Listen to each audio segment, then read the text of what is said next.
സദഖല്ലാഹു മൗലാന അദീം വസദഖ വസദ്ദഖ വബല്ലഗ റസൂലുഹു നബിയ്യുൽ കരീം വനഹ്നു അലാ ദാലിക മിനശ് ഷാഹിദീന ശാകിരീന വൽഹംദുലില്ലാഹി റബ്ബിൽ ആലമീൻ. 7-ാം ദിവസമാണിന്ന്. ഇൻഷാ അല്ലാഹ് 3 ദിവസവും കൂടെ ബാക്കി നിൽക്കുന്നുള്ളൂ. അപ്പോഴേക്ക് നമ്മുടെ വിഷയങ്ങൾ പറഞ്ഞു തീർക്കണം.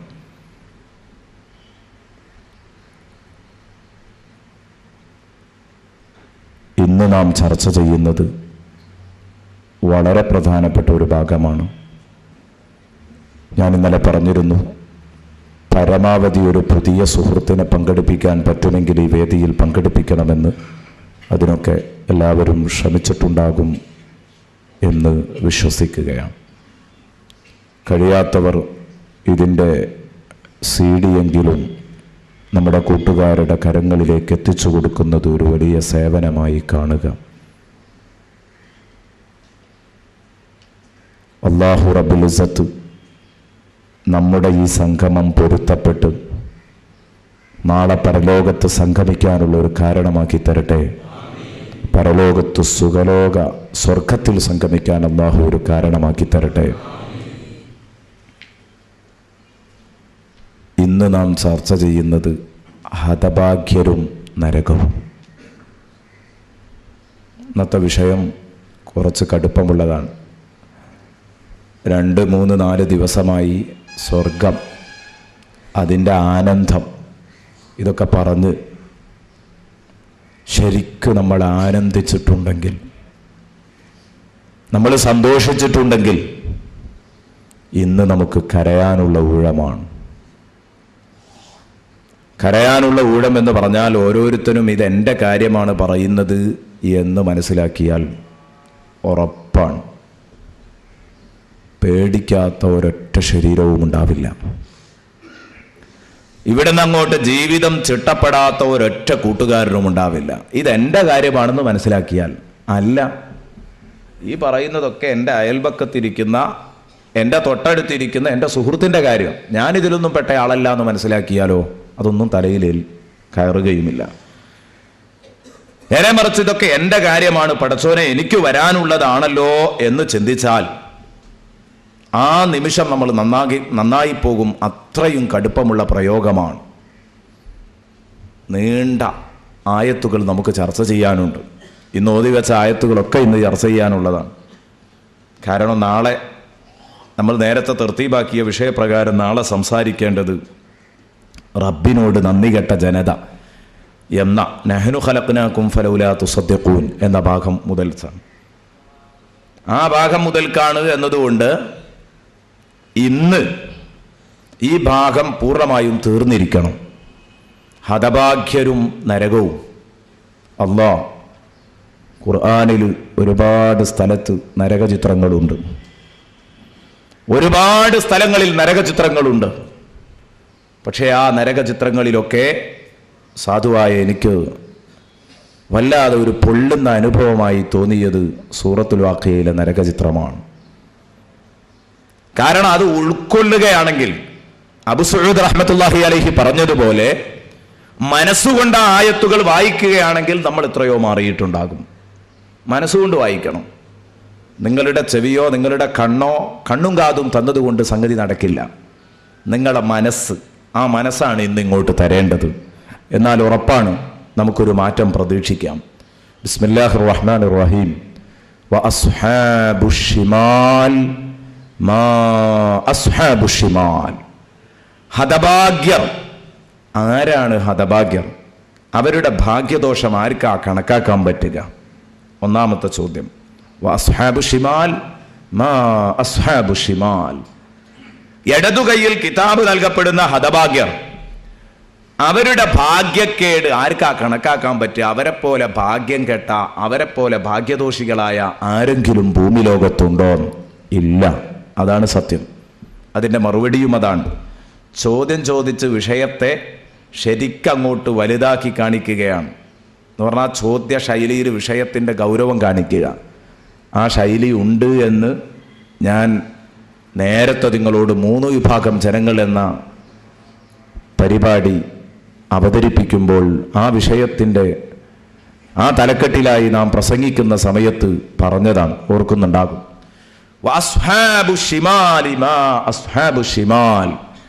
ഇടതുകൈയിൽ കിതാബ് കിട്ടുന്ന ആ ഹതഭാഗ്യരുടെ കഥയെന്താണ്? ഫീ സമൂമിൻ വഹമീം. ഫീ സമൂം, അവരുള്ളത് ചുട്ടുപൊള്ളുന്ന തീയില, നല്ല തീക്കാറ്റിലാണ് അവരുള്ളത്. ഫീ സമൂം, തീക്കാറ്റിലാണ് അവരുള്ളത്. വഹമീം, ചുട്ടുപൊള്ളുന്ന വെള്ളത്തിലുമാണ്.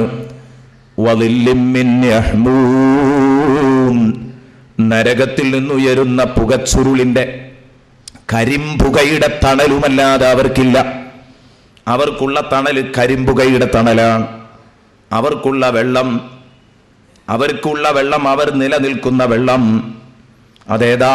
നരകാവകാശികളുടെ ശരീരത്തിൽ നിന്നൊലിക്കുന്ന ചൂടുള്ള വെള്ളം. ആ ചുടുവെള്ളത്തിലാണ് അവർ നിലകൊള്ളുന്നത്. അവർക്ക് കിട്ടുന്ന കാറ്റോ, ആ കാറ്റ് തീക്കാറ്റാൻ. ഫീ സമൂമിൻ വഹമീമിൻ വളില്ലിൻ മിൻ യഹ്മൂം. ഫീ സമൂം, എന്താ ഈ മൂന്ന് കാര്യം? സമൂമ്, ഹമീമ്, ദില്ല്. കാറ്റ്, വെള്ളം, തണല്. മൂന്ന് കാര്യം അള്ളാഹു പറയാനുള്ള കാരണം, ചൂടെടുക്കുന്ന ഒരാൾ,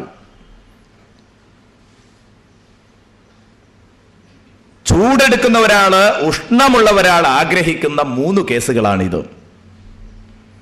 ഉഷ്ണമുള്ള ഒരാൾ ആഗ്രഹിക്കുക ഈ മൂന്ന് കേസാണ്. ഏതൊക്കെ? ഒന്നൊരു തണുത്ത വെള്ളം കിട്ടിയാൽ കുടിക്കാം. ചൂടുണ്ടാകുമ്പോൾ നമുക്ക് ആഗ്രഹമുള്ളതാണ്, വേഗം ബോധ്യപ്പെടും. മൂന്ന് കാര്യം. ഒന്ന്, നല്ലോണം ചൂടെടുത്ത് ഇങ്ങനെ വരികയാണ്, നല്ലോണം വെയിലൊക്കെ കൊണ്ട് ക്ഷീണിച്ചിങ്ങനെ വരികയാണ്, അല്ലെങ്കിൽ നല്ല വേനൽക്കാലമാണ്, നല്ല ചൂടുണ്ട്, റൂമിൽ മലർന്നങ്ങ് കിടന്ന് ഫാനിട്ട് കിടക്കാൻ എന്തൊരു സുഖം, നല്ല തണുത്ത കാറ്റ്. ഇത് ചൂടുള്ള കാലത്ത് ഏതൊരാളും ആഗ്രഹിക്കുന്ന കേസാണ്. ഒന്ന്. രണ്ടാമത്തത്, നല്ല തണുപ്പുള്ള കാറ്റ്. അതോടൊപ്പം തന്നെ രണ്ടാമത്തത് നല്ല തണുപ്പുള്ള വെള്ളം. തണുപ്പുള്ള വെള്ളം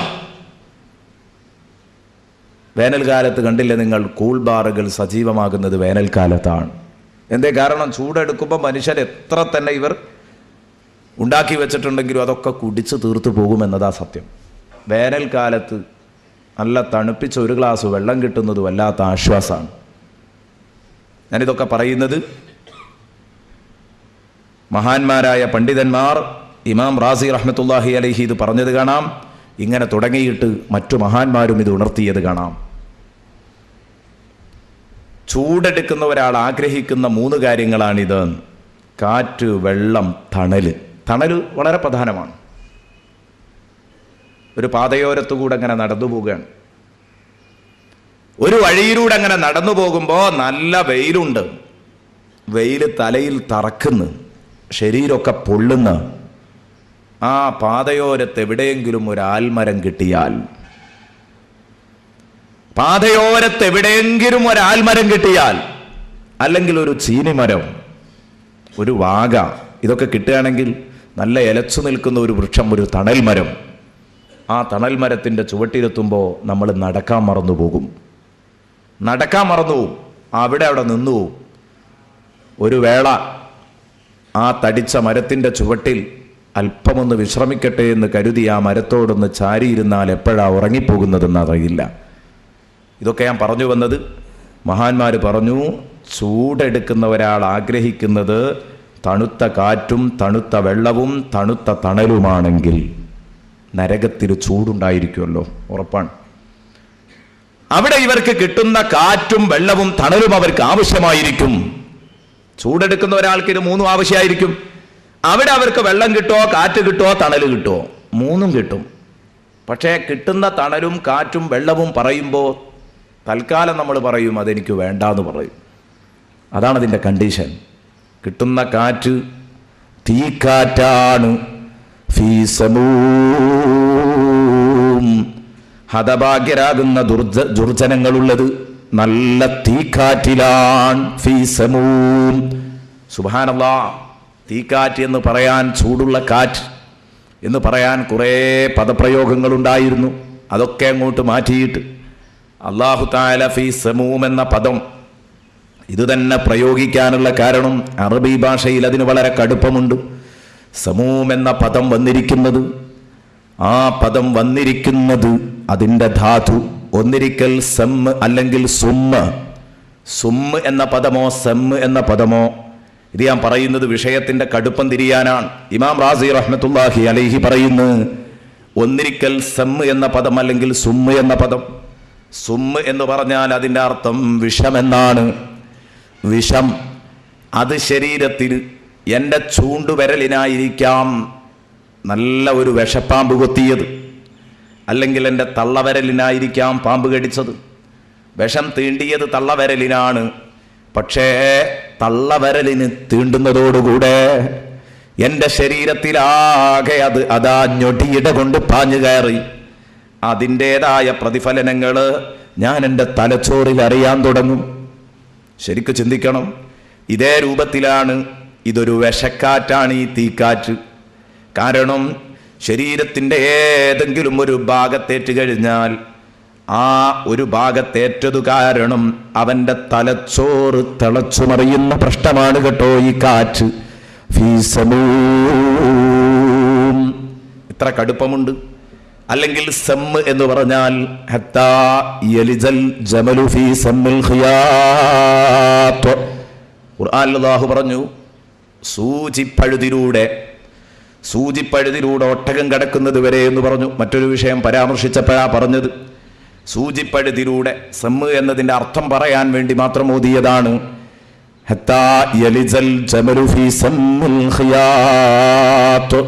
സമ്മ് എന്ന് പറഞ്ഞാൽ സൂചിപ്പഴുത്. സൂചിൻ്റെ ഓട്ടയിൽ കൂടെ ഒട്ടകം കിടക്കുന്നത് വരെ എന്ന് പറഞ്ഞാൽ സൂചിൻ്റെ ഓട്ട എന്ന് പറഞ്ഞാൽ സൂചിൻ്റെ പിന്നലുള്ള ഓട്ടയല്ല, സൂചിൻ്റെ പിന്നാമ്പുറത്തുള്ള ഓട്ടയല്ല. കാരണം പെട്ടെന്ന് നമുക്ക് പറയുമ്പോൾ അങ്ങനെയാ തോന്നിപ്പോവുക. അവിടെ തെറ്റായി മനസ്സിലാക്കാൻ പാടില്ല.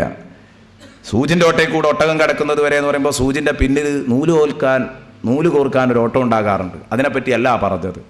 സൂചിയുടെ തലപ്പ് കൊണ്ട് കൂർത്ത മുന കൊണ്ട് ഒരു ഭാഗത്ത് കുത്തി ആ ഉണ്ടാകുന്ന ദ്വാരം, അതിനാണ് സൂചിപ്പഴുത് എന്ന് പറയുന്നത്.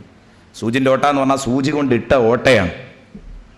സൂചിയുടെ കൂർത്ത ഭാഗം അങ്ങനെ തന്നെയാണ് അതിൻ്റെ അർത്ഥം എന്ന് മഹാന്മാർ വിശദീകരിച്ചു. അങ്ങനെ ആകുമ്പോഴാണ് അതിനൊന്നും കൂടെ കടുപ്പം കൂടുന്നത്. സൂചിൻ്റെ ഓട്ട എന്ന് പറഞ്ഞാൽ കുറച്ചൊക്കെ വലിപ്പം ഉണ്ടാവും. നേരാമത്തി സൂചി പഴുത് അത്രയും ഉണ്ടാവില്ല. അതിലൂടെ ഒട്ടകം പ്രവേശിക്കുക എന്ന് പറയുമ്പോൾ ആ വിഷയത്തിന് നല്ല കടുപ്പം കൂടും. ഏതാവട്ടെ, നമ്മുടെ വിഷയം അതൊന്നുമല്ല. ഈ ഒട്ടകം അല്ലെ സെമ്മ് എന്ന് പറഞ്ഞാൽ സൂചിയുടെ കൂർത്ത മുന കൊണ്ട് വീഴുന്ന ദ്വാരമാണ്. അപ്പൊ സൂചിപ്പഴുതിലൂടെ സൂചിയുടെ കൂർത്ത മുനകൾ കയറിപ്പോകാൻ കൂടുതൽ പഴുതു വേണ്ട. അതേ രൂപത്തിൽ ഈ കാറ്റിങ് അടിച്ച് നരകാവകാശിയാകുന്ന നമ്മുടെ ശരീരത്തിലേൽക്കുമ്പോൾ മഹാന്മാർ വിശദീകരിക്കുന്നു, രോമക്കുത്തുകളിലൂടെ സൂചി തറച്ചു കയറും പോലെ ആ കാറ്റുകൾ ശരീരത്തിൻ്റെ ഉള്ളിലേക്ക് തറച്ചു കയറും. ഇതാണ് ഫീസമൂം. വിഷക്കാറ്റാൻ, തീക്കാറ്റാൻ. സൂചിപ്പഴുതിലൂടെ തുളച്ചു കയറുന്നത് പോലെ കൂർത്ത മുനകൾ, സൂചിയുടെ കൂർത്ത മുനകൾ ശരീരത്തിൽ തറക്കും പോലെ അത് തറക്കും. നല്ല കഠിനമായ കാറ്റാൻ. ഫീസമൂം വഹമീം. കൊടുക്കുന്ന വെള്ളോ സുബ്ഹാനല്ലാഹ്, ചുട്ടുപൊള്ളുന്ന വെള്ളം. ആ ചുട്ടുപൊള്ളുന്ന വെള്ളത്തിന്റെ ഗതി എന്താണ്? അല്ലാഹുവിന്റെ ഹബീബ് മുഹമ്മദുർ റസൂലുള്ളാഹി സ്വല്ലല്ലാഹു അലൈഹി വസല്ലം പറഞ്ഞു, അവർ നിൽക്കുന്നത് വെള്ളത്തിലാ. കാരണം അവരുടെ ശരീരത്തിൽ നിന്നൊഴുകുന്ന ചീഞ്ചലം, ആ ചീഞ്ചലത്തിലാണ് അവർ നിൽക്കുന്നത്. നരകാവകാശികളുടെ ശരീരം മുഴുവനും പൊട്ടിയൊലിക്കുന്നു. എല്ലാം പൊട്ടിയൊഴുകുന്നുണ്ട്. മൂക്കിലൂടെയും വായിലൂടെയും ഒക്കെ വരുന്നവരുണ്ട്. അതുപോലെ തന്നെ ഗുഹ്യസ്ഥാനത്തു നിന്ന് നദികൾ പൊട്ടിയൊഴുകുന്നവരുണ്ട്. വ്യഭിചാരികളായ സ്ത്രീ പുരുഷന്മാർ, അതിൻ്റെയൊക്കെ നടുക്ക് ഇവരിങ്ങനെ നിൽക്കുകയാണ്. ഫീസമൂമിൻ വഹമീം. ചുട്ടുപൊള്ളുന്ന വെള്ളമാണ്. സുബ്ഹാനല്ലാഹ്, ഓർക്കാൻ പോലും വയ്യ. നിങ്ങളൊന്ന് ചിന്തിച്ചു നോക്ക്. നല്ല ചൂടുള്ള സമയം തിളച്ച ചട്ടിയിൽ കൊണ്ടുപോയി വെച്ചാൽ അതിൻ്റെ ഗതി എന്തായിരിക്കും? നമ്മളെ കൊണ്ടുപോയി വെച്ചാൽ ഇത് കേൾക്കുമ്പം നിങ്ങൾ, പഠിച്ചോനെ എനിക്ക് നാളെ വരാനുള്ള ഞാൻ കണ്ണങ്ങ് ചിമ്മി എണീറ്റാൽ എനിക്ക് വരാനുള്ള കഥയാണെന്നല്ലോ എന്നാലോചിക്ക് ചെറുപ്പക്കാരാ. അപ്പോഴേത് മനസ്സിൽ തട്ടു. ഫീ സമൂമിൻ വഹമീം വളില്ലിൻ മിൻ യഹ്മൂം വളില്ലിൻ മിൻ യഹ്മൂം വളില്ലിൻ മിൻ യഹ്മൂം. പുകച്ചുരുളിൻ്റെ തണൽ. തണൽ കിട്ടുമോ നരകത്തിൽ? ഉണ്ട്. ഏതാണ് ആ തണൽ? നരകത്തിലെ തീ ഇങ്ങനെ കത്തി ഉയരുമ്പോഴുള്ള പുക. ആ പുക പൊങ്ങുമ്പോൾ ആ പുകയുടെ തണൽ മാത്രമേ കിട്ടൂ. കരിമ്പുകയുടെ തണൽ. യഹ്മൂം എന്ന് പറഞ്ഞാൽ ദുഹാനുൻ അസ്വദ്, കരിമ്പുക. കരിമ്പുകയുടെ തണൽ മാത്രമാണ് അവർക്ക് കിട്ടുന്നത്. വളില്ലിൻ മിൻ യഹ്മൂം. സുബ്ഹാനല്ലാഹ്. അത് ആ തണൽ ആശ്വാസകരമല്ല, ആ വെള്ളം ആശ്വാസകരമല്ല, ആ കാറ്റ് ആശ്വാസകരമല്ല. അല്ലാഹു പറയുന്നു ലാ ബാരിദിൻ വലാ കരീം. തണുത്ത തണലല്ല, മാന്യമായ തണലല്ല, കാറ്റല്ല, വെള്ളമല്ല.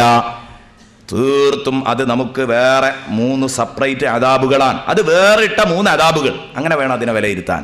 അത് നമുക്ക് ആശ്വാസത്തിന് അല്ലാഹു തരികയല്ല, അത് വേറെ 3 അദാബുകൾ. വെള്ളം കിട്ടിയാൽ, കാറ്റ് കിട്ടിയാൽ, നമുക്ക് തണല് കിട്ടിയാൽ അത് വേറെ 3 അദാബ്. തീയിൽ കത്തിക്കരിയുന്ന നമ്മൾ അത് സഹിച്ചോളണം. അതിന്റെ പുറമെ ഈ കാറ്റും സഹിക്കണം, ഈ വെള്ളവും സഹിക്കണം, ഈ തണലും സഹിക്കണം. ഫീ സമൂമിൻ വഹമീമിൻ വളില്ലിൻ മിൻ യഹ്മൂം ലാ ബാരിദിൻ വലാ കരീം. സാധാരണ ഈ സാധനങ്ങളുടെയൊക്കെ പേര് കേൾക്കുമ്പോൾ നമുക്കൊരു ചെറിയ ആശ്വാസം തോന്നും. അത് സ്വാഭാവികമാണ്. പക്ഷേ നരകത്തിലെ കഥ കഷ്ടമാണ്. നരകത്തിലെ കഥ കഷ്ടമാണ്. കാരണം നരകത്തിൽ ഈ പറഞ്ഞതൊക്കെയും നമുക്ക് പ്രതികൂലമായി നിൽക്കുകയാണ്. ആ തണലിനെ കുറിച്ച് ഒന്നും കൂടെ ശക്തമായിട്ട് പറഞ്ഞിട്ടുണ്ട് അല്ലാഹു തആല സൂറത്തുൽ മുർസലാത്തിൽ 29 മുതൽ 34 വരെയുള്ള വചനങ്ങളിൽ. സൂറത്തുൽ മുർസലാത്തിയുടെ 29 മുതൽ 34 വരെയുള്ള വചനങ്ങളിൽ 5 ആയത്തുകളിലായിട്ട് അല്ലാഹു വളരെ കടുപ്പത്തിൽ അത് അവതരിപ്പിച്ചിട്ടുണ്ട്. ഇൻതലിഖൂ ഇലാ മാ കുൻതും ബിഹി തുകദ്ദിബൂൻ ഇൻതലിഖൂ ഇലാ ളില്ലിൻ ദീ സലാസി ശുഅബ് ഇലാ ളില്ലിൻ ദീ സലാസി ശുഅബ് ലാ ളലീലിൻ വലാ യുഗ്നീ മിനൽ ലഹബ് ഇന്നഹാ തർമീ ബിശറരിൻ കൽ ഖസ്ർ കഅന്നഹു ജിമാലത്തുൻ സുഫർ വൈലുൻ യൗമഇദിൻ ലിൽ മുകദ്ദിബീൻ. സുബ്ഹാനല്ലാഹ്. അല്ലാഹുവേ, ഞങ്ങളെ നീ കാത്തു രക്ഷിക്കണേ റഹ്മാനെ. കേട്ടോളൂ, അത് കേട്ടാൽ തന്നെ മതി യഥാർത്ഥത്തിൽ. ഇൻതലിഖൂ ഇലാ മാ കുൻതും ബിഹി തുകദ്ദിബൂൻ. ഇവിടുന്ന് നമുക്ക് നരകം പറയുമ്പോൾ, പരലോകം പറയുമ്പോൾ, സ്വർഗം പറയുമ്പോൾ, സിറാത്ത് പാലം പറയുമ്പോൾ, ഹിസാബ് പറയുമ്പോൾ അതൊക്കെ നമ്മൾ ഓലപ്പാമ്പായി കണ്ടു. ഞാൻ മുമ്പ് നിങ്ങളോട് പറഞ്ഞല്ലോ, അങ്ങനെയൊക്കെ ഉണ്ടാകുമോ, ഇത് വെറുതെ നമ്മളെ ഞെട്ടിക്കായിരിക്കും എന്നൊരു ധാരണ മുസൽമാന്റെ മനസ്സിലടക്കം കടന്നുകൂടി. മുസൽമാന്റെ മനസ്സിലടക്കം കടന്നുകൂടി. അവനോടായി അള്ളാഹു പറയുന്നു, എടോ നീ കളവാക്കിയിരുന്ന നിനക്ക് വിശ്വസിക്കാൻ കഴിയാതിരുന്ന പരമമായ യാഥാർത്ഥ്യത്തിലേക്ക് ഇതാ കടന്നുപോയിക്കോ. ഇൻതലിഖൂ ഇലാ മാ കുൻതും ബിഹി തുകദ്ദിബൂൻ. നിങ്ങൾ കളവാക്കിയിരുന്ന പരമാർത്ഥങ്ങൾ അതിലേക്ക് പോയിക്കോ. അതും ഇൻതലിഖൂ ഇലാ ളില്ലിൻ ദീ സലാസി ശുഅബ്. 3 ശാഖകളായിട്ട്, 3 പിണരുകളായിട്ട് പൊങ്ങുന്ന ആ പുകയുടെ തണലിലേക്ക് പോയിക്കോ. ഇലാ ളില്ലിൻ ദീ സലാസി ശുഅബ്. വലിയ പുക, അത് അന്തരീക്ഷത്തിലേക്ക് ഉയരുക 3 ഇതളുകളായിട്ടാണ് എന്ന് മഹാന്മാർ ഇവിടെ പറഞ്ഞത് കാണാം. 3 ഇതളുകൾ. നല്ല ശക്തമായ തീയിൻ്റെ പുക, നല്ല കട്ടിയുള്ള കറുത്ത പുക, അത് അന്തരീക്ഷത്തിലേക്ക് ഉയരുക ഇങ്ങനെയാണ്. അപ്പോൾ ആ 3 ഇതളുകളായിട്ട് മുകളിലേക്ക് പൊങ്ങുന്ന ആ തണൽ, ആ നിഴൽ, അങ്ങോട്ട് നീ പൊയ്ക്കോ. ഇൻതലിഖൂ ഇലാ ളില്ലിൻ ദീ സലാസി ശുഅബ് ലാ ളലീലിൻ വലാ യുഗ്നീ മിനൽ ലഹബ്. ലാ ളലീൽ, അതൊരിക്കലും തണുപ്പേകുന്ന തണലല്ല. കണ്ടോ, തണലിലേക്ക് പോകാൻ പറഞ്ഞിട്ട് അല്ലാഹു പറഞ്ഞു ലാ ളലീൽ. നാളെ നരകത്തിൽ വെച്ച് നമ്മളോട് പറയാൻ പോവുകയാണ്, പരലോകത്ത് വെച്ച്. ലാ ളലീൽ, ഒരിക്കലും നിനക്ക് തണുപ്പേകുന്ന തണലല്ല കേട്ടോ. ലാ ളലീൽ വലാ യുഗ്നീ മിനൽ ലഹബ്. കണ്ടില്ലേ തീ കത്തിയാളുന്നത്, തീജ്വാല പടർന്നു പന്തരിക്കുന്നത് കണ്ടില്ലേ? ആ പടർന്നു പന്തരിക്കുന്ന പല്ലിളിച്ച് കാട്ടുന്ന തീജ്വാലകൾക്ക് ചെറിയ ഒരു ശമനം തരുമോ ഈ തണൽ? ഇല്ല. കാരണം ഇത് പുകത്തണലാണ്. കരിമ്പുകയുടെ തണലാണ്. നരകത്തിൽ കത്തിയാളുന്ന തീജ്വാലക്ക് ശമനമുണ്ടാകൂല. വലാ യുഗ്നീ മിനൽ ലഹബ്, വലാ യുഗ്നീ മിനൽ ലഹബ്, നരകാഗ്നിക്ക്, നരകാഗ്നിയുടെ തീജ്വാലക്ക് ശമനം നൽകുന്നതുമല്ല. ഇന്നഹാ തർമീ ബിശറരിൻ കൽ ഖസ്ർ. അത് മതി ഒരു വിശ്വാസിക്ക്. ഇനി പറയുന്ന ആയത്ത് നരകത്തിന്റെ തീയിന്റെ കടുപ്പം മനസ്സിലാക്കാൻ. ഇന്നഹാ തർമീ ബിശറരിൻ കൽ ഖസ്ർ. എന്താ നരകത്തിലെ തീയിന്റെ കഥ? ഇന്നഹാ തർമീ, ആ തീയ് വലിച്ചെറിയുന്നത്, ആ തീജ്വാലയെ കുറിച്ച് ആദ്യം പറഞ്ഞു. ആ തീജ്വാല വലിച്ചെറിയുന്നത്, തർമീ, അത് വലിച്ചെറിയുന്നത് ബിശറരിൻ കൽ ഖസ്ർ, കൊട്ടാരത്തിന്റെ വലിപ്പമുള്ള തീപ്പൊരികളാണ്. ചിന്തിക്കണം വിഷയത്തിന്റെ ഗൗരവം. തീയിനെ പറ്റിയല്ല അല്ലാഹ് പറഞ്ഞത്, കൊട്ടാരത്തിന്റെ വലിപ്പമുള്ള തീപ്പൊരികൾ. തീയിൽ നിന്ന് പൊരി പൊങ്ങാറുണ്ട്. തീ ഇങ്ങനെ ആളി കത്തുകയാണെങ്കിൽ അതിന്ന് പൊരി ഇങ്ങനെ പറന്നു പോകും, തീപ്പൊരി. നമ്മൾ സാധാരണ കാണുന്നത് അടുപ്പൊന്നും പൊങ്ങും. ശരിക്കും അങ്ങോട്ട് ഓലക്കൊടി ദമ്മായിട്ട് അങ്ങ് വെച്ചു കൊടുത്തിട്ട് നമ്മൾ തീ കത്തിക്കുകയാണെങ്കിൽ അടുപ്പൊന്നും പൊങ്ങും തീപ്പൊരി. പക്ഷേ ആ തീപ്പൊരിയൊക്കെ ഒരു വിരൽ ഉയരത്തിൽ പൊങ്ങുമ്പോഴേക്ക് ചാരാകും. ഒരു വിരൽ ഉയരത്തിലേ പോകുള്ളൂ, അപ്പോഴേക്ക് അത് കെട്ടിട്ടുണ്ടാവും നമ്മൾ കാണുന്ന തീപ്പൊരികൾ. എന്നാൽ ശക്തമായൊരു തീപിടുത്തം നടക്കുന്നിടത്തുള്ള തീപ്പൊരികൾ ഒരു വിരൽ ഉയരത്തിലൊന്നും അല്ല പോകുക. അത് പോകുക ഒരു കൈ, രണ്ട് കൈ ഉയരത്തിലൊക്കെ പോയിട്ടേ അത് ചാരാകൂ. എന്നാലും ചാരാകും. പക്ഷേ നരകത്തിലെ തീയിൽ നിന്നുയരുന്ന പൊരി, പറന്നു പോകുന്ന പൊരികൾ, ആ പൊരിയുടെ ഉയരം അല്ലാഹ് പറയുന്ന അതിന്റെ ഉയരം ബിശറരിൻ കൽ ഖസ്ർ, കൊട്ടാരത്തിന്റെ വലിപ്പമുള്ള പൊരികളാണ്. ഇതിന്റെ പൊരി ഇത്ര ഉണ്ടെങ്കിൽ പിന്നെ തീയിനെ പറ്റി നമ്മൾ പറയണോ? പൊരിയുടെ വലിപ്പമാണ് പറഞ്ഞത്, തീപ്പൊരിയുടെ വലിപ്പം. നാളെ നരകത്തിൽ നിന്ന് വരാനുള്ള തീപ്പൊരിയുടെ വലിപ്പം. എൻ്റെ പ്രിയപ്പെട്ട ചെറുപ്പക്കാരാ, നമുക്ക് കാര്യങ്ങളൊക്കെ കേൾക്കുമ്പോൾ ഉള്ളിൻ്റെ ഉള്ളിൽ നമുക്ക് തട്ടിയിട്ടില്ല പലപ്പോഴും. ഞാൻ പറഞ്ഞു, പാൻസ് നിര്യാണിൻ്റെ കീപ്പോട്ട് ഇറങ്ങണ്ട, ടൈറ്റ് ഫിറ്റ് സംസ്കാരമൊക്കെ ഒന്ന് അങ്ങോട്ട് ഒഴിവാക്കിക്കാളാ, ഭാര്യയെ തലമറക്കാതെ മാറുമറക്കാതെ കൊണ്ടു നടക്കണ്ട. നമ്മൾ ഇസ്ലാമിക ചുറ്റുപാടിൽ ജീവിക്കണം. നമ്മൾ അനാവശ്യങ്ങളിലൊന്നും തന്നെ ഉണ്ടാവാൻ പാടില്ല. ഇതൊക്കെ പറയുമ്പോൾ അതൊന്നും തലയിലേക്ക് അങ്ങോട്ട് കയറുന്നില്ല. വരാനുള്ളത് ഇത്രയും വലിയ കഥയാണ് എന്നിട്ട് ആലോചിക്കുന്നുമില്ല. ആലോചിക്കുകയാണെങ്കിൽ എപ്പോഴോ മാറിയിട്ടുണ്ടാവും. ഇതൊന്നും ഇപ്പം ഞാൻ എൻ്റെ സ്വന്തം വകയായിട്ട് പറയലല്ലോ, അല്ലാഹ് നേരിട്ട് പറയാ ഖുർആനിൽ. അല്ലാഹ് പറഞ്ഞതാണ്. സൂറത്തുൽ മുർസലാത്തി മറച്ചു നോക്കിയാൽ സൂറത്തുൽ മുർസലാത്തിയുടെ 29 മുതൽ 34 വരെയുള്ള വചനങ്ങളിൽ നിങ്ങൾക്കിത് കാണാം. ഇന്നഹാ തർമീ ബിശറരിൻ കൽ ഖസ്ർ, കൊട്ടാരത്തിന്റെ വലിപ്പമുള്ള തീപ്പൊരികൾ. ഇത് തീപ്പൊരിയുടെ ഉയരാണ്. തീപ്പൊരിയുടെ ഉയരം എത്ര ഉയരത്തിൽ പോകുന്നത് ചാരാകുന്നതിന് മുമ്പ് ആ ഉയരാണ് ആ പറഞ്ഞത്. എന്നാൽ അതിൻ്റെ വണ്ണോ, പൊരിയുടെ വണ്ണോ, നമ്മളിവിടെ പഞ്ഞ് കുറച്ച് ഉയരത്തിൽ അങ്ങ് കത്തിപ്പൊങ്ങിയാലും പൊരി അതൊരു ചെറിയ പോയിൻ്റേ ഉണ്ടാവും. ഒരു പോയിൻ്റ്, ഒരു തീപ്പൊരി. നമ്മൾ സാധാരണ ഒരു പോയിൻ്റ്, ഒരു ഫുൾ സ്റ്റോപ്പൊക്കെ ഇടുന്ന അത്രയും ഒരു തീപ്പൊരിയുടെ വലിപ്പം ഉണ്ടാവും. വലിയ തീയൊക്കെ ആണെങ്കിൽ ഒന്നും കൂടെ വലിപ്പം ഉണ്ടാവും. എന്നാൽ നരകത്തിൽ നിന്ന് കത്തിപ്പൊങ്ങുന്ന തീയിൻ്റെ പൊരിയുടെ വണ്ണം, ഉയരം പറഞ്ഞു, കൊട്ടാരത്തിൻ്റെ ഉയരം. എന്നാൽ അതിൻ്റെ വണ്ണോ കഅന്നഹു ജിമാലത്തുൻ സുഫർ, മഞ്ഞ ഒട്ടകങ്ങളുടെ വണ്ണമാണതിനുള്ളത്. മഞ്ഞ ഒട്ടകങ്ങളുടെ വലിപ്പമാണ്. മഞ്ഞ എന്ന് പറഞ്ഞത് തീയിൻ്റെ കളറായതുകൊണ്ട് പറഞ്ഞതാണ്. എന്നാൽ അറബികൾ ജിമാലത്തുൻ സുഫ്രി എന്ന് കറുത്തോട്ടകങ്ങൾക്കും പ്രയോഗിക്കാറുണ്ട്. മഞ്ഞയിൽ കറുപ്പ് കലർന്ന ആ കളറിന് അവർ പലപ്പോഴും ജിമാലത്തുൻ സുഫ്രി എന്ന് പറയാറുണ്ട്. അങ്ങനെയാണെങ്കിൽ അതിനും കുഴപ്പമില്ല. കാരണം നരകത്തിലെ തീ കത്തിച്ച് 3000 കൊല്ലം ഇങ്ങനെ ആളിക്കത്തി 3000 കൊല്ലം ആകുമ്പം കറുകറുന്നനെ കറുത്തിരിക്കുമെന്നാണ് ഹബീബ് മുഹമ്മദുർ റസൂലുള്ളാഹി സ്വല്ലല്ലാഹു അലൈഹി വസല്ലമ തങ്ങൾ പറഞ്ഞത്. അത് വേറെ പറയാം. കഅന്നഹു ജിമാലത്തുൻ സുഫർ, നരകത്തിലെ ആ തീപ്പൊരിയുടെ വണ്ണം ഒരൊട്ടകത്തിൻ്റെ വണ്ണമാണ്.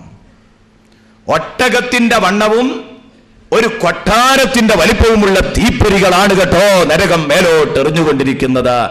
ആ തീയിൽ, ആ പൊരി കൈ അനുഭവിക്കാൻ കഴിയുമോ നമുക്ക്? പിന്നെ ആ തീയിൽ കിടന്ന് കത്തേണ്ടി വരും എന്ന് പറയുമ്പോൾ ഒരല്പെങ്കിലും ചിന്തിക്കാൻ ഞാൻ പറ്റുമോ മക്കളെ? ചിന്തിക്കണം.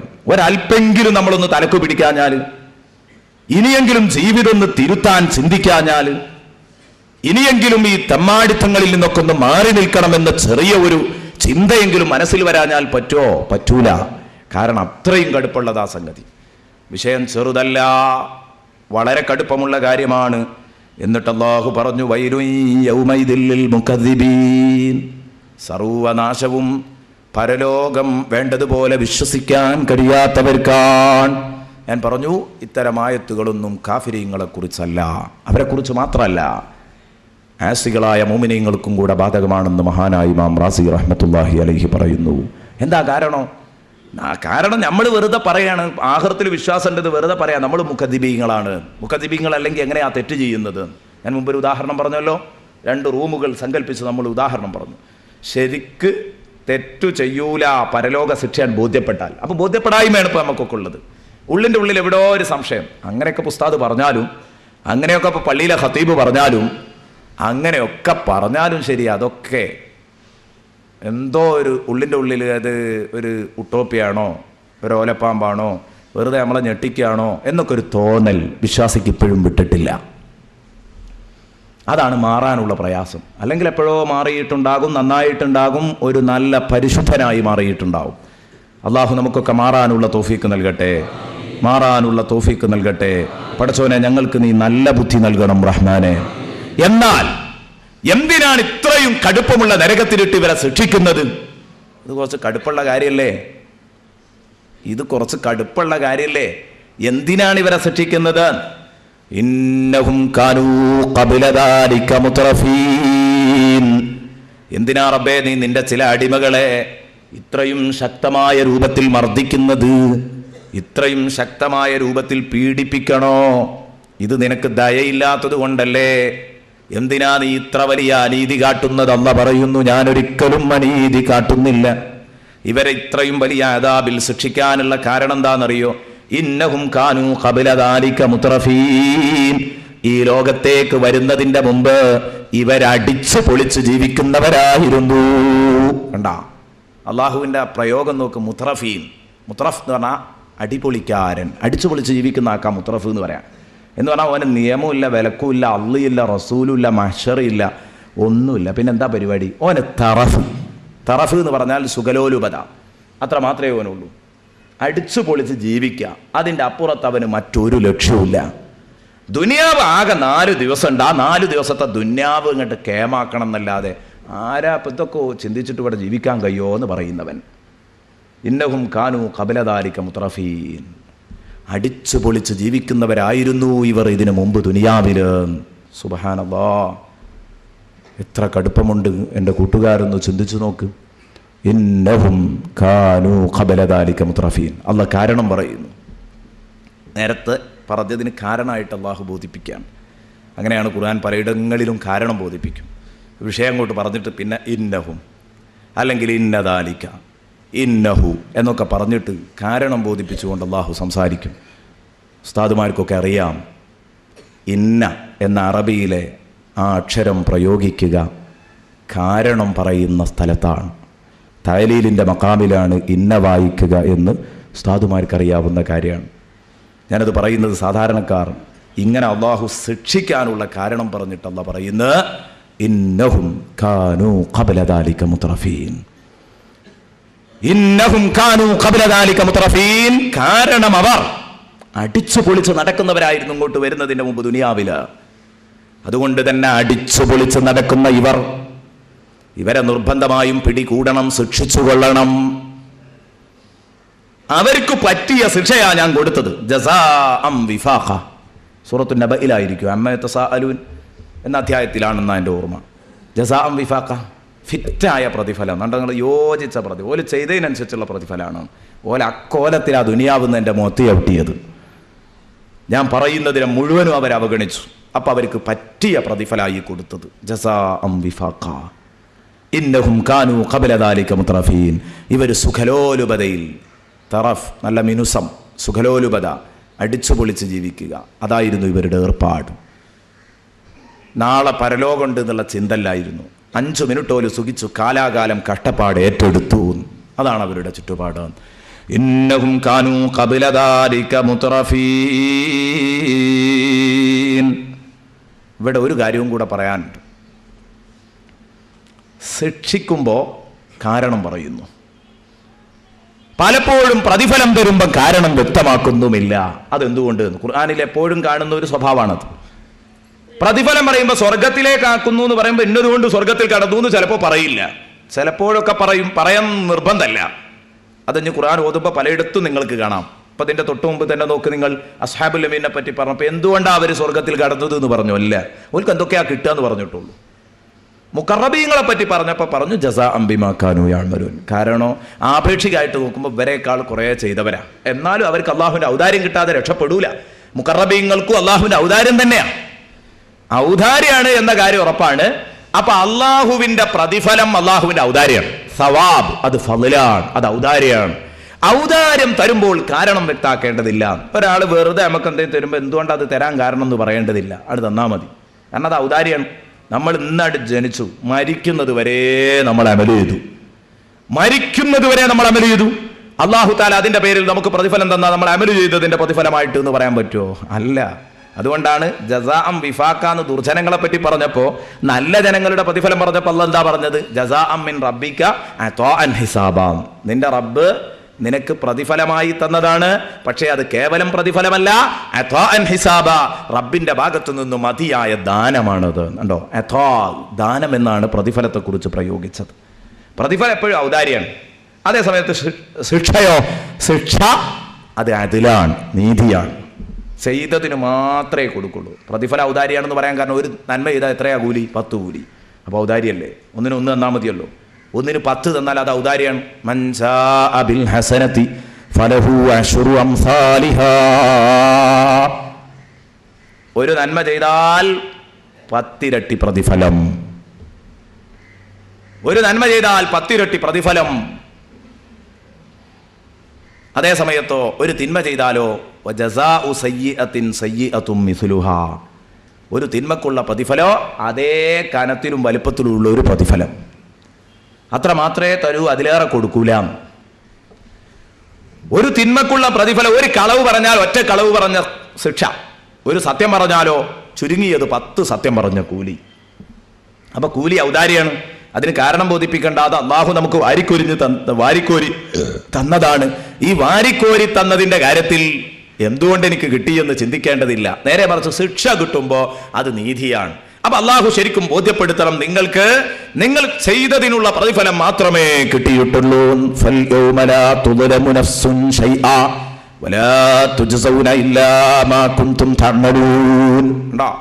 ഇന്നിവിടെ ഒരു ശരീരത്തെ പോലും ഒരല്പം പോലും ആക്രമിക്കപ്പെടുകയില്ല. അള്ളാഹു പറയുന്നു, ഫല്യൗമലാ തുദ്ലമു നഫ്സുൻ ശൈആ വലാ തുജ്സൗന ഇല്ലാ മാ കുൻതും തഅമലൂൻ. ഇന്ന് നിങ്ങൾ ചെയ്തതിനല്ലാതെ പ്രതിഫലം കിട്ടൂല കേട്ടോ. വലാ തുജ്സൗന ഇല്ലാ മാ കുൻതും തഅമലൂൻ. അത്രേ തരുള്ളൂ. അപ്പൊ അള്ളാഹു തആല ശരിക്ക് കാരണം ബോധിപ്പിക്കുന്നു. പടച്ചോനെ, ഈ ബോധ്യപ്പെടുത്തലിന്റെ ചിത്രങ്ങൾ ഖുർആനിൽ ഒരുപാടുണ്ട്. ഒരു സുഹൃത്തിനെ അള്ളാഹു ശരിക്കാട് ബോധ്യപ്പെടുത്തിയിട്ടേ ശിക്ഷിക്കുള്ളൂ. അതാണ് അള്ളാഹുവിന്റെ കണ്ടീഷൻ. തെറ്റു ചെയ്തവന് ഞാൻ ചെയ്ത തെറ്റുകൊണ്ടാണ് ശിക്ഷിക്കപ്പെടുന്നത് എന്ന് ബോധ്യപ്പെടുത്തിയതിന്റെ ശേഷമേ അള്ളാഹു തആല ശിക്ഷിക്കുകയുള്ളൂ. ഞാൻ ചെയ്ത തെറ്റുകൊണ്ടാണ് ഞാൻ ശിക്ഷിക്കപ്പെടുന്നത് എന്ന് എനിക്ക് ബോധ്യപ്പെട്ടിട്ടേ അള്ളാഹ് എന്നെ ശിക്ഷിക്കുള്ളൂ. അതൊരു വല്ലാത്ത സംഭവമല്ലേ? ദുനിയാവിൽ അങ്ങനെയല്ലല്ലോ. അങ്ങോട്ട് കൊണ്ടുപോയിട്ട് അങ്ങോട്ട് ശിക്ഷിക്കുക തന്നെയാണ്. എന്തിനാ ശിക്ഷിക്കുന്നതെന്ന് ചോദിച്ചാൽ ശിക്ഷിക്കണോനും അറിയില്ല, ശിക്ഷ കിട്ടണോനും അറിയില്ല. എന്നാലോ പരലോകത്ത് ശിക്ഷ കിട്ടുന്നുണ്ടെങ്കിൽ എന്തുകൊണ്ട് ശിക്ഷിക്കപ്പെടുന്നു എന്ന് ഈ കുറ്റവാളിക്കടക്കം ബോധ്യപ്പെട്ടിട്ടേ ശിക്ഷിക്കൂ. പടച്ചോനെ, എത്ര വലിയ കഥയാണ്. നോക്ക് നിങ്ങൾ, ആ ബോധ്യപ്പെടലിന്റെ ചിത്രം അള്ളാഹു പറയുന്നത് കാണാം സൂറത്തു യാസീനിൽ അള്ളാഹു പറയുന്ന സ്വർഗാവകാശികൾ സ്വർഗത്തിലേക്ക് തള്ളിക്കയറുമ്പം ആ കൂട്ടത്തിൽ ചുളിവിൽ സ്വർഗത്തിലേക്ക് രക്ഷപ്പെടാൻ വേണ്ടിയിട്ട് ആരൊക്കെ വരും? ഇവിടെ സ്വർഗത്തെ കളവാക്കിയിരുന്നവർ.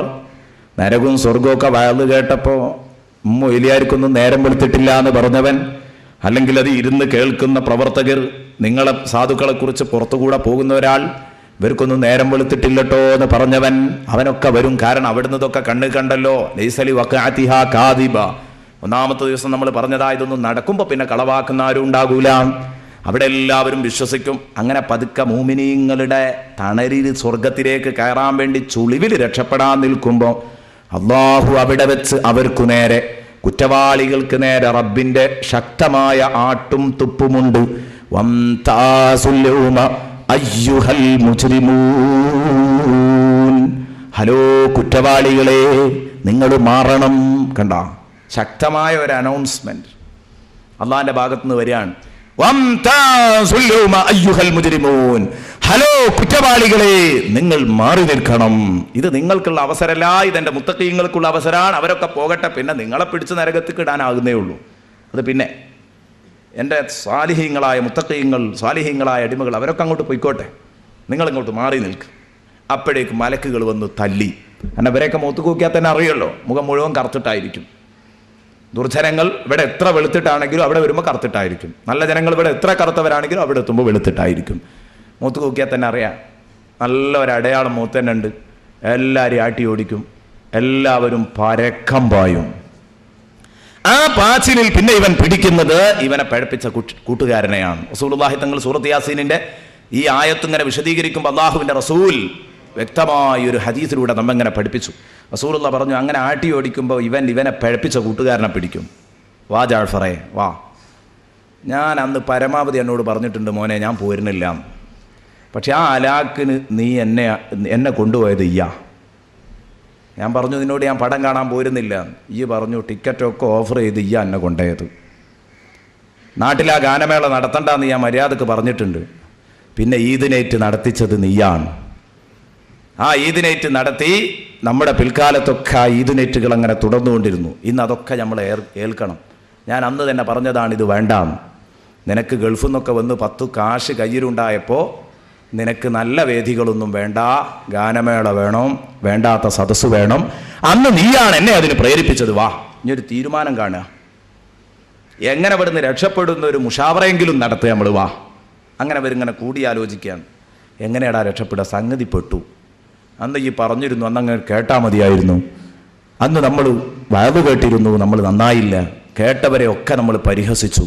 ഇനി എന്ത് ചെയ്യും? ഇത് റസൂലുള്ളാഹി ഹദീസിൽ ഇങ്ങനെ പറയാം, മഹ്ശറാ മൈതാനിയിൽ നിന്നിട്ട് ഇങ്ങനെ ഒരു ചിന്ത ഉണ്ട്, മഹ്ശറാ മൈതാനിയിൽ നിന്നിട്ട് ഇങ്ങനെ ഒരു ചിന്ത വരാനുണ്ട്.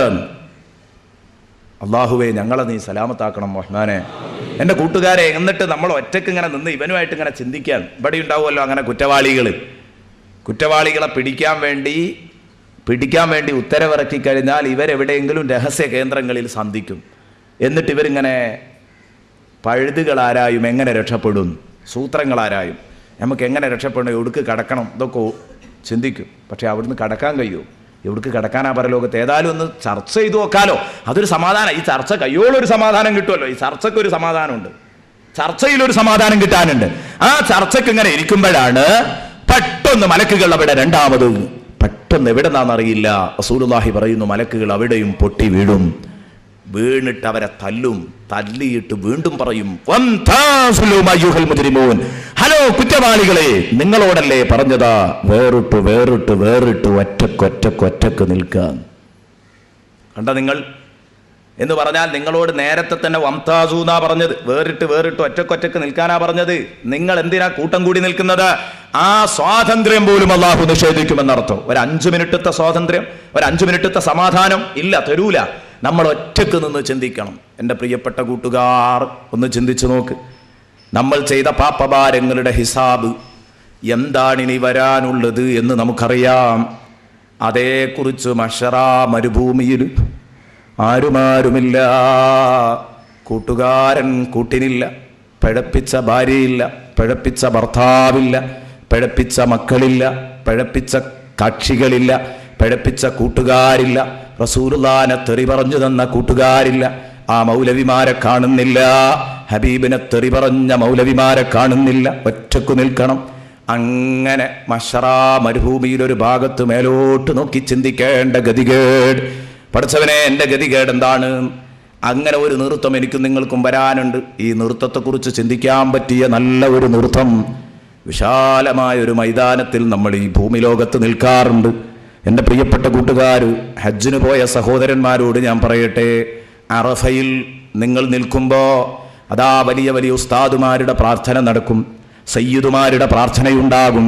സാദാത്യങ്ങളുടെയും ആലിമീങ്ങളുടെയും ഒക്കെ പ്രാർത്ഥനയിൽ പങ്കെടുത്ത് പിന്നെ നമ്മളൊക്കെ ഉണ്ട് നമ്മുടെ സ്വന്തം കാര്യം പറയാൻ ഏതെങ്കിലുമൊക്കെ വിജനമായ കേന്ദ്രങ്ങളിലേക്ക് പോകും. അറഫയിൽ, അങ്ങനെ അറഫയിൽ ഒരു ഭാഗത്ത് ആരുമില്ല പരിസരത്തൊന്നും നമ്മുടെ സങ്കടങ്ങളൊക്കെ പൊട്ടി പറഞ്ഞ് കരയാൻ പറ്റുന്ന ഒരു നിമിഷം അവിടെ ആ പൊള്ളുന്ന അറഫാ മരുഭൂമിയിൽ മേലോട്ട് നോക്കിയിട്ട് നിൽക്കുമ്പം ദുനിയാവിൻ്റെ കാര്യം ചിന്തിച്ചവരുണ്ടാകും, കെട്ടിച്ച മോളെ കടം തീരാത്തതിന് കരഞ്ഞവരുണ്ടാകും, തുടങ്ങി വെച്ച വീട്ടുപണി പൂർത്തിയാകാത്തതോർത്ത് കരഞ്ഞവരുണ്ടാകും. ഞാൻ എൻ്റെ ഹാജിമാരോട് ചോദിക്കുന്നത്, ആ നൃത്തത്തിൽ എപ്പോഴെങ്കിലും നിങ്ങൾ ആലോചിച്ചോ, പടച്ചോനെ ഇങ്ങനെ ഒരു നൃത്തം നിന്റെ മുന്നിലേക്ക് നിൽക്കേണ്ടി വരുമല്ലോ, ഇതുപോലെ ഒരു ഭൂമിയിൽ മഹ്ശറാ മരുഭൂമിയിൽ എന്ന് ആലോചിച്ചവർ എത്ര കൂട്ടരുണ്ട്, എത്ര വിഭാഗമുണ്ട്, എത്ര ആളുകളുണ്ട്. എൻ്റെ പ്രിയപ്പെട്ട കൂട്ടുകാരെ, ഈ സദസ്സില് നമുക്ക് അവസരങ്ങൾ കിട്ടുമ്പോൾ നമ്മൾ ചിന്തിക്കണം, സംഗതി ഗൗരവമുള്ള കേസാണ്.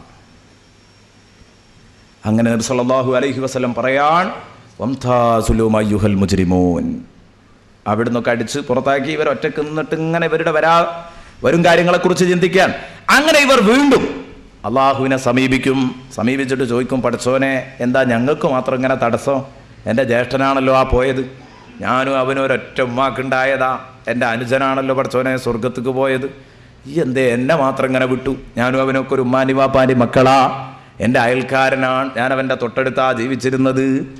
ഇങ്ങനെ പരാതി പറയുമ്പോൾ അല്ല പറയടോ, അവരൊക്കെ സാലിഹായ അമലുകൾ ചെയ്തു, സംഗതി നിന്റെ അനുജനാണ്, പക്ഷേ അവൻ റസൂലുള്ളാഹിയെ ആദരിച്ചു. സംഗതി നിന്റെ അനുജനാൻ, അവൻ റസൂലുള്ളാഹിനോട് മതിപ്പുള്ളവനായിരുന്നു. സംഗതി നിന്റെ വാപ്പയാൻ, അവൻ റസൂലുള്ളാഹിനോട് മതിപ്പുള്ളവരായിരുന്നു. നീയോ നിന്റെ ആ പ്രായം ചെന്ന ഉമ്മാമനോടടക്കം ഇതാ വിശുദ്ധ ഖുർആൻ പാരായണം, വിശുദ്ധ മാലകളും മൗലിദുകളും പാരായണം ചെയ്യുന്നതടക്കം മുടക്കിപ്പിച്ചവനാണ് നീ, മദ്ഹ് പറയുന്നത് മുടക്കിപ്പിച്ചവനാണ് നീ. മോനെ, നീ രക്ഷപ്പെടാത്തതിന് പറഞ്ഞിട്ട് കാര്യമില്ല, നീ കുടിച്ചു മതിച്ചു പിടിച്ചു നടന്നവനാണ്, നിന്റെ കൂട്ടുകാരൻ അതിലൊന്നും പെട്ടില്ല, അവനൊരു ദീനീ പ്രവർത്തകനായി ജീവിച്ചു. അതുകൊണ്ട് അവർ പോയ വഴിക്ക് പോകണം എന്ന് പറഞ്ഞാൽ നടക്കൂല. വാപ്പിമ്മി ഒന്നായിട്ട് കാര്യമില്ല, രക്തബന്ധം ഉണ്ടായിട്ട് കാര്യമില്ല, അയൽപക്കത്താന്ന് പറഞ്ഞിട്ട് കാര്യമില്ല, ഒരു നാട്ടുകാരാന്ന് പറഞ്ഞിട്ട് കാര്യമില്ല, ഒരു മാതൃഭാഷക്കാരായെന്ന് പറഞ്ഞിട്ട് കാര്യമില്ല, ഇവിടെ കുടുങ്ങിയത് തന്നെ. അപ്പം അവൻ പറയും, എന്താ പടച്ചോനെ, അവൻ എന്തൊക്കെ ചെയ്തിരുന്നോ അതൊക്കെ ഞാനും ചെയ്തിരുന്നു. റസൂലുള്ളാഹി തങ്ങൾ പറയാൻ, അപ്പവൻ അടുത്ത അടവ്, അവൻ ചെയ്യുന്നതൊക്കെ ചെയ്യുന്ന ആളായിരുന്നു. ഞാനൊക്കെ മൗലിദൊക്കെ നല്ല ഓതുന്ന ആളായിരുന്നല്ലോ, ഞാൻ നന്നായിട്ട് ഇബാദത്ത് ചെയ്യുന്ന ആളായിരുന്നല്ലോ, പടച്ചോനെ ഞാൻ മദ്യപിക്കാറില്ലായിരുന്നു, ഞാൻ വ്യഭിചരിക്കാറില്ലായിരുന്നു. ഇങ്ങനെ ഓരോന്ന് ഇവരിങ്ങോട്ട് പറയുന്നു. പറഞ്ഞാൽ പച്ച കള്ളം പറയാം, രക്ഷപ്പെടാൻ പറ്റുമോ നോക്കാം. ദുനിയാവിൽ അങ്ങനെയാണല്ലോ, ആകെ ദുനിയാവിൽ നമ്മൾ സലാമത്തായത് കളവുമല, എല്ലാ കേന്ദ്രത്തിലും കളവ് പറഞ്ഞിട്ട് രക്ഷപ്പെട്ട അനുഭവമേ ദുനിയാവിലുള്ളൂ. അപ്പം തൽക്കാലം പടച്ചോൻ്റെ മുമ്പിൽ ഇത് നടക്കുന്നു കരുതിയിട്ട് ഒരു നിമിഷം ചിന്തിച്ചു നോക്കുക, പയറ്റി നോക്കുക, നടക്കുമോ? റസൂലുള്ള പറയുന്നു നടക്കൂല. അല്ല പറയും, അലമഹദിയിലേക്കും യാ ബനി ആദമ അല്ലാ തഅബുദു ശൈത്താൻ ഇന്നഹു ലക്കും അദുവ്വും മുബീൻ. നിങ്ങളോട് ഞാൻ പറഞ്ഞില്ലേ, ബനു ആദമേ, ആദമിന്റെ മക്കളെ, നിങ്ങൾ പിശാചിനെ അനുസരിക്കണ്ട, പിശാച് നിങ്ങളുടെ വ്യക്തമായ ശത്രുവാണെന്ന് ഞാൻ പറഞ്ഞു തന്നിട്ടില്ലേ? വഅനിഅ്ബുദൂനി, നിങ്ങൾ എന്നെ മാത്രം ആരാധിച്ചോ. ഹദാ സിറാത്തും മുസ്തഖീം, ഇത് നേരായ മാർഗ്ഗമാണ്. ആ സിറാത്തും മുസ്തഖീമിലൂടെ വരാൻ പറഞ്ഞിട്ട് നീ എന്തേ വളഞ്ഞത്? വളയാൻ പാടില്ല. അവിടെയാണ് ഒരു യഥാർത്ഥ സുന്നിയായി സിറാത്തും മുസ്തഖീമിൽ ജീവിക്കുക. ആ വിഷയങ്ങൾ എനിക്കിപ്പോൾ പറയാൻ സമയമല്ല, അതൊക്കെ പിന്നെ എപ്പോഴെങ്കിലും പറയാം. ഇപ്പം നമ്മുടെ വിഷയത്തിൽ തന്നെ ഒതുങ്ങാം. വലഖദ് അളല്ല മിൻകും ജിബില്ലൻ കസീറ, മാത്രമല്ല ഈ പഹയൻ നിങ്ങളെ കൂട്ടത്തിൽ നിന്ന് എത്ര ആളുകളെ ആ പഠിപ്പിച്ചത്. അഫലം തകൂനു തഖിറൂൻ, അതൊന്നും കണ്ടിട്ട് നിങ്ങൾ പാഠം പഠിച്ചില്ലേ, നിങ്ങൾ ചിന്തിക്കുന്നവരായിരുന്നില്ലേ? അള്ളാഹു ചോദിക്കുകയാണ്. അപ്പം നിങ്ങൾ പിശാച്ച് പേപ്പിച്ചു. അപ്പം ഇവൻ പറയും, അതൊന്നുമില്ല പടച്ചോനെ, അതൊക്കെ ഈ വെറുതെ പറയാ, ഞങ്ങളൊക്കെ നല്ല നിലക്ക് നടന്നോല. അപ്പം അള്ളാഹു പറയടോ, ഇതൊക്കെ റസൂലുള്ള ഇങ്ങനെ വിശദീകരിക്കുക. തഫ്സീർ ദുറുൽ മൻസൂറിലാണെന്നാണ് എൻ്റെ ഓർമ്മ. പണ്ട് സൂറത്തു യാസീൻ 20 ദിവസം നമ്മളിവിടെ വിശദീകരിച്ചിരുന്നു. കുറേ മുമ്പ് 20 ദിവസം സൂറത്തു യാസീൻ വിശദീകരിച്ചിരുന്നു. അന്ന് നോക്കിയപ്പോൾ ഈ ആയത്തിൻ്റെ തഫ്സീറിൽ കണ്ട ഒരു ഹദീസാണ്.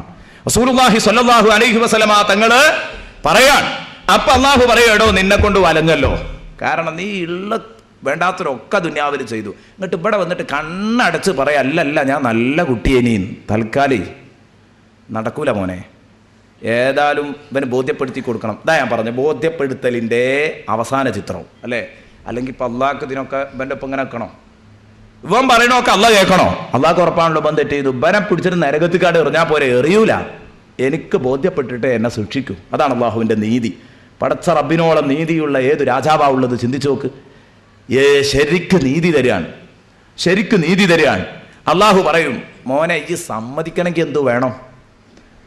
ഉടനെ തന്നെ മലക്കളെ വിളിക്കും. മലക്കളെ വരി, ഞാൻ ഇവൻ്റെ കർമ്മരേഖയൊക്കെ എഴുതി വെക്കാൻ പറഞ്ഞിരുന്നു നിങ്ങളോട്, സാലിഹായ അമലുകളും ചീത്തയായ അമലുകളും ഒന്ന് വായിച്ചാട്ടെ.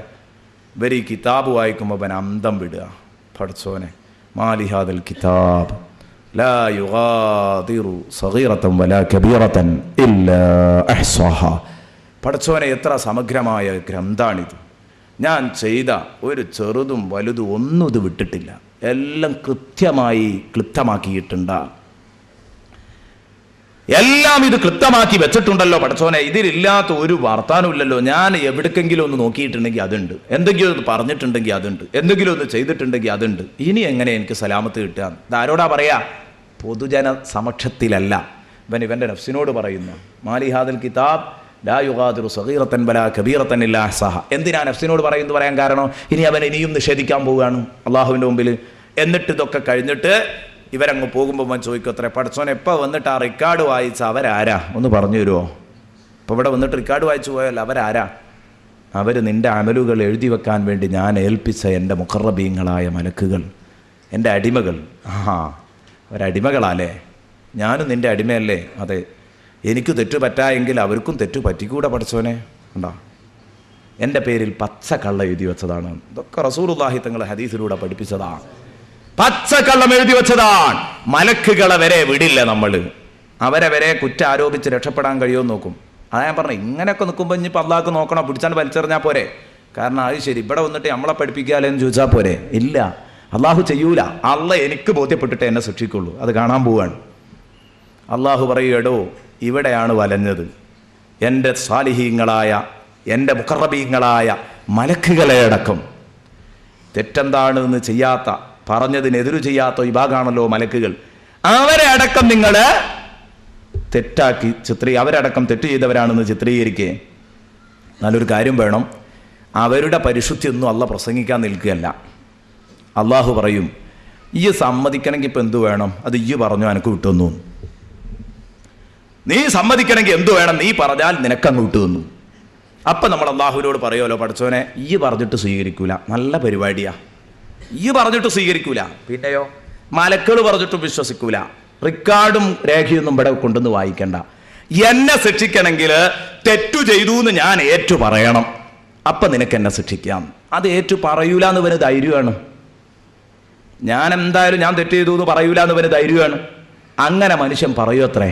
പടച്ചോനെ, അപ്പുറം അള്ളാഹു ചോദിക്കത്രേ, എന്നാലേ ഇങ്ങനെ ആകുമ്പോൾ ഈ മാറൂലല്ലോ. നീ പറഞ്ഞു കഴിഞ്ഞാൽ, നീ ഏറ്റു പറഞ്ഞു കഴിഞ്ഞാൽ പിന്നെ നിന്നെ ശിക്ഷിച്ചൂടെ? അതാവാം. കാരണം എന്താ? ഇവൻ ദുന്യാവിൽ കുറേ പരിചയമുള്ളതാണ് അല്ലേ? എത്രയോ പിടിച്ചിട്ട് CBI ഒക്കെ പിടിച്ച് ഒരുപാട് മുട്ടി നോക്കിയിട്ടുണ്ട്, പറഞ്ഞിട്ടില്ല മോൻ. അപ്പം നല്ല പരിചയമുള്ളത് കൊണ്ട് കുറച്ചൊക്കെ പിടിച്ച് നിൽക്കാന്നുള്ളത് തന്നെ അവൻ്റെ ധൈര്യം. കള്ളം തന്നെ പറയണം. ബോധ മനസ്സ് എപ്പോഴും കള്ളയെ പറയൂ, അല്ലെ പിന്നെ അബോധ മനസ്സിനോട് ചോദിക്കണം, അപ്പോഴേ സത്യം പറയൂ. അതിനാണ് ഹിപ്നോട്ടിസം നടത്തുന്നത്. ഹിപ്നോട്ടിസം നടത്തിയാൽ പിന്നെ സത്യം പറയും. കള്ളം പറയാൻ കഴിയും. അബോധ മനസ്സ് സത്യം പറയും. പക്ഷേ അവിടെയും കള്ളം പറയുന്ന ചില മിടുക്കന്മാരുണ്ടത്രേ. അവരാണ് മിടുക്കന്മാർ. ഹിപ്നോട്ടിസം നടത്തിയാലും കള്ളം തന്നെ പറയുന്നവരുണ്ടത്രേ. അതിലും പരാജയപ്പെടല. ഹിപ്നോട്ടിസം നടത്തിയിട്ട് പരാജയപ്പെടുന്നവരുണ്ട്. അവർ ഭയങ്കര സമർത്ഥന്മാരാ.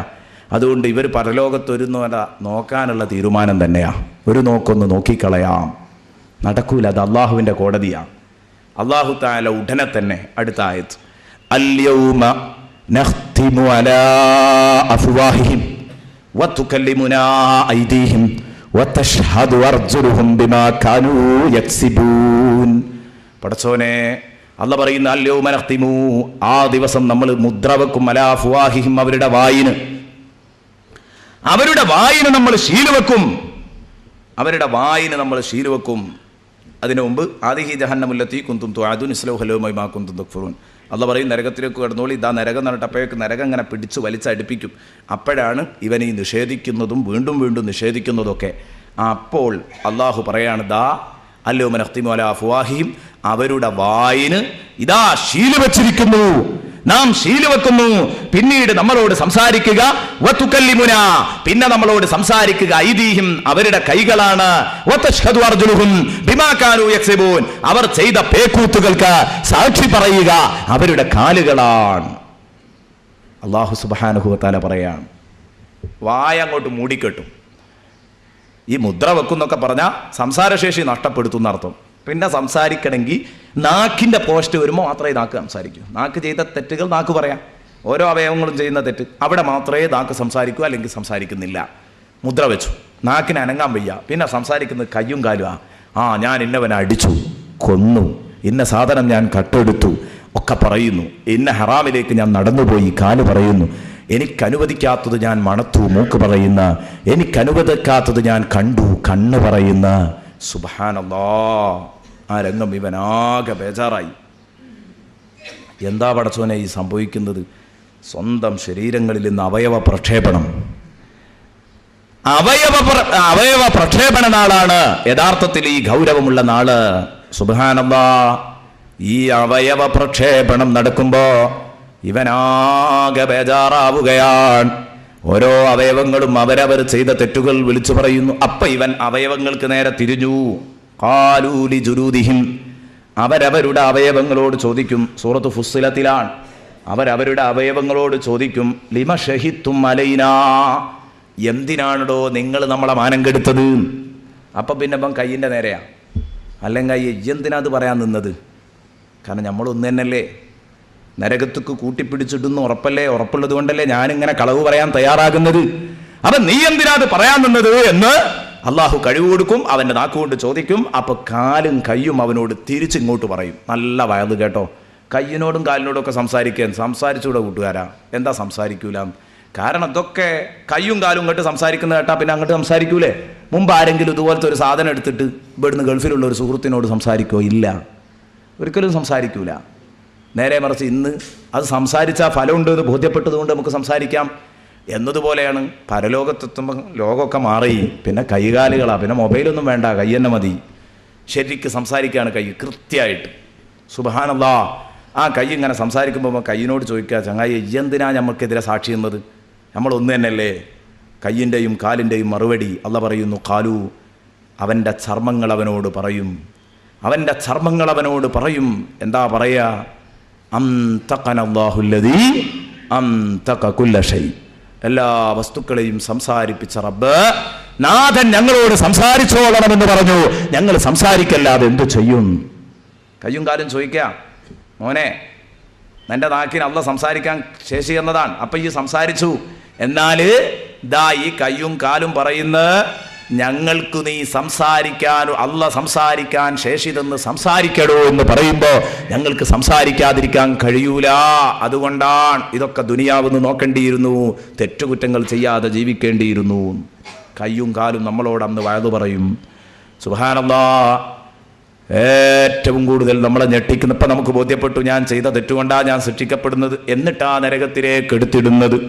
സുബ്ഹാനല്ലാഹ്, ഈ അവയവ പ്രക്ഷേപണ നാളിനെ കുറിച്ച് ഹബീബ് മുഹമ്മദ് മുസ്തഫ ഉറക്ക സ്വലാത്ത് ചൊല്ലിക്കും, അതുകൊണ്ടൊക്കെ നമുക്ക് രക്ഷപ്പെടാൻ കഴിയും. ബഹുമാനപ്പെട്ട ഹബീബ് മുഹമ്മദ് റസൂലുള്ളാഹി സ്വല്ലല്ലാഹു അലൈഹി വസല്ലമ തങ്ങള് ചോദിക്കുകയാണ്, സഹാബ ഏത് അവയവ ആദ്യം സംസാരിക്കാൻ നിങ്ങൾക്കറിയോ? ഈ അവയവ പ്രക്ഷേപണത്തിന് ഔദ്യോഗിക ഉദ്ഘാടന കർമ്മം നിർവഹിക്കുന്നത് എവിടെ നിന്നാണെന്നറിയോ? ആദ്യം സംസാരിക്കുക കണ്ണാണോ? ഏറ്റവും ആദ്യം ഏതാ തുടങ്ങിയാൽ? കയ്യാണോ? സൂറത്ത് യാസീനിലേക്ക് നോക്കിയാൽ കയ്യാണെന്ന് തോന്നും. തുകല്ലിമുന ഐദീഹിം വതശ്ഹദു അർജുലുഹും അല്ല, ആ പറഞ്ഞതൊന്നും അതിൻ്റെ തെർത്തീബല്ല. കാരണം എന്തുകൊണ്ട്? കയ്യല്ല, കാലല്ല. സംഉഹും ശഹിദ അലൈഹിം സംഉഹും വഅബ്സാറുഹും എന്ന് പറഞ്ഞിട്ട് വേറെ ഒരു സ്ഥലത്ത് ചെവി, കണ്ണ് അങ്ങനെയാ പറഞ്ഞത്. അതൊന്നുമല്ല. പിന്നെന്താ അതിൻ്റെ തെർത്തീബ് ഏതാണെന്ന് റസൂലുള്ളാഹി ചോദിക്കുക. ഏതാ തെർത്തീബ്?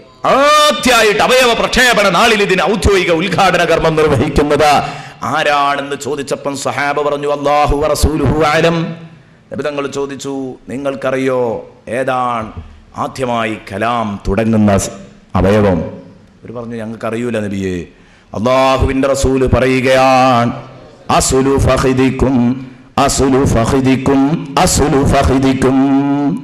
സഹാബ, നബി സല്ലല്ലാഹു അലൈഹി വസല്ലം പറഞ്ഞു, ആദ്യമായിട്ട് സംസാരിക്കുന്നത് ഏതാണെന്നറിയോ സഹാബ? ഏറ്റവും ആദ്യമായിട്ട് സംസാരിക്കുന്നത് ദാ അസ്ലു ഫഖിദിക്കും, നിങ്ങളുടെ തുടക്കുറ്റിയാൻ സയ്യിദുനാ മുഹമ്മദുർ റസൂലുള്ളാഹി. നിങ്ങളുടെ തുടക്കുറ്റിയാണ് ഏറ്റവും ആദ്യമായി സംസാരിക്കുക നാളെ പരലോകത്ത്. നബി തങ്ങൾ പറയുന്ന എന്തേ ഈ തുടക്കുറ്റി സംസാരിക്കാൻ കാരണം? മഹാന്മാർ വിശദീകരിച്ചു എന്താ നാളെ പരലോകത്ത് അവയവ പ്രക്ഷേപണ നാളിൽ തുടക്കുറ്റി സംസാരിക്കാൻ കാരണം? അതേ, ഒരു സഹോദരൻ എത്ര തന്നെ മാന്യനാണെങ്കിലും വലിയ വലിയ VIPs അവരൊക്കെ നാറിയിട്ടുണ്ടാകുക ലൈംഗിക കേസിലാണ്. നല്ലോണം ചിന്തിച്ചോ. പള്ളി പ്രസിഡന്റാണ്, പള്ളി സെക്രട്ടറിയാണ്, അല്ലെങ്കിൽ വലിയ ബഹുമാനിക്കപ്പെടുന്ന ആളാണ്, ആദരിക്കപ്പെടുന്ന ആളാണ്, നാട്ടിലെ നേതാവാണ്, എല്ലാം ശരിയാണ്. ഉള്ളിൻ്റെ ഉള്ളിൽ രഹസ്യമായി രഹസ്യ ജീവിതത്തിൽ എവിടെയെങ്കിലും ലിംഗത്തിൻ്റെ വികൃതികൾക്ക് തുള്ളിക്കൊടുത്തിട്ടുണ്ടെങ്കിൽ, ലിംഗം തോന്നിപ്പിക്കുന്ന വികൃതികൾക്ക് തുള്ളിക്കൊടുത്തിട്ടുണ്ടെങ്കിൽ, നാളെ പടച്ചറപ്പിന്റെ മുമ്പിൽ ആദ്യമായി നമ്മളെ തോലുപൊളിക്കുന്ന കേസ് ലൈംഗിക അരാജകത്വമാണ്. സുബ്ഹാനല്ലാഹ്. അന്യ പെണ്ണിനോട് കൂടെ വ്യഭിചരിച്ചിട്ടുണ്ടോ? അവിഹിത ബന്ധത്തിൽ ഏർപ്പെട്ടിട്ടുണ്ടോ? നിന്റെ തുടക്കുറ്റി അറിയാതെ ആ പണി നിർവഹിക്കാൻ കഴിയില്ല. നല്ല ഭംഗിയുള്ള ആൺകുട്ടികളുടെ കൂടെ സ്വവർഗരതി നടത്തിയിട്ടുണ്ടോ? നിന്റെ തുടക്കുറ്റി അറിയാതെ ഈ പണി ഒപ്പിക്കാൻ കഴിയില്ല. കാരണം ലൈംഗിക വൃത്തികേടുകൾ മുഴുവനും നടക്കുന്നത് ലിംഗം കൊണ്ടാണ് ലൈംഗിക വൃത്തികേടുകൾ നടക്കുന്നത് എന്ന് വരുമ്പോൾ, സുഹൃത്തെ ശരിക്കും ചിന്തിച്ചോ. ലിംഗം അത് തുടക്കുറ്റിയുടെ ഓരത്താ ഉള്ളത്. അപ്പൊ തുടക്കുറ്റി സാക്ഷിയാൻ. വേണ്ടാത്തരം എന്തു ചെയ്തിട്ടുണ്ടോ? വ്യഭിചാരമാവട്ടെ, സ്വവർഗരതിയാവട്ടെ, അങ്ങനെ നീണ്ടുകിടക്കുന്ന ലൈംഗിക വികൃതങ്ങളുടെ ലിസ്റ്റുകൾ ഏതാവട്ടെ, അതൊക്കെ ലിംഗം കൊണ്ടാ നടക്കുന്നത് എന്നതുകൊണ്ട് നാളെ നമ്മളെ ആദ്യമായി മാനം കെടുക്കുന്നത് ലിംഗം, നമ്മുടെ തുടക്കുറ്റിയാണ്. പടച്ചവനെ, എൻ്റെ പ്രിയപ്പെട്ട കൂട്ടുകാർ, ശരിക്കൊന്ന് നെഞ്ചത്ത് കൈവച്ചോർക്ക് ചെറുപ്പക്കാരെ, എൻ്റെ പ്രിയപ്പെട്ട ഉപ്പമാരെ, ജീവിതത്തിൽ പിന്നോട്ടൊന്ന് തിരിഞ്ഞു നോക്കുക. എന്നിട്ട് കൈ വെച്ചിട്ടൊന്ന് ചിന്തിക്ക്. പടച്ചവനെ, അന്ന് എൻ്റെ തുടക്കുറ്റി സംസാരിക്കാൻ തുടങ്ങുമ്പോൾ എന്നെ മാനം കെടുക്കാൻ എത്ര വിഷയങ്ങളുണ്ട് എന്ന് ചിന്തിക്കുക. എന്നാൽ എൻ്റെ പ്രിയപ്പെട്ട കൂട്ടുകാർ, നിങ്ങൾ ചിന്തിക്കണം, ആ വായനയിൽ നിന്ന് നമുക്ക് രക്ഷപ്പെടാൻ ഒരു മാർഗമുണ്ട്. അതെന്താ? ജീവിതത്തിൽ വന്നുപോയി, ഇതിൻ്റെ ഗൗരവമറിയാതെ ചെയ്തു പോയതാണ്. ഇന്നു തന്നെ രാത്രിയിൽ പൊട്ടി കരയൂ. നീ കരഞ്ഞിട്ട് റബ്ബിനോട് ഇസ്തിഗ്ഫാർ ചോദിച്ച് അല്ല പൊറുത്തു തന്നാൽ പൊറുത്തു തരും അല്ലാഹു.